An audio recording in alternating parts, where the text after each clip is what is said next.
Jo tinc 105 anys. Això és una cosa que fa molta alegria, perquè com ets vell, necessites, et fa gràcia, perquè no mors de casa, per més bé que estiguis a casa, al parlar amb altres persones et revifes. L'Antònia és una de les 10 usuàries que participen en el programa Anem. Proposa activitats per a persones grans en risc d'exclusió. Fan tallers al casal d'avis de Sant Genís, de memòria, musicoteràpia o de gimnàstica adaptada, entre d'altres.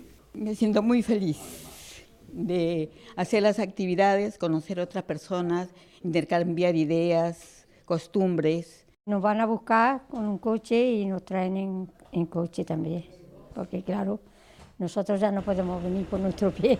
Aquesta és una de les claus del projecte, que es du a terme en 2 barris amb una orografia complicada, Sant Genís dels Agudells i la Teixonera.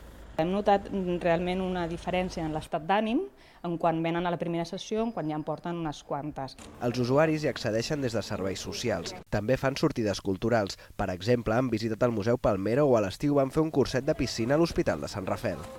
La idea és que aquest grup s'acabi vinculant al casal amb alguna de les activitats. I estan pensant que pel proper curs fer un acompanyament amb alguna persona que acompanyi el casal, fer alguna activitat pròpia del casal. El programa té una durada d'1 any i finalitzarà aquest estiu.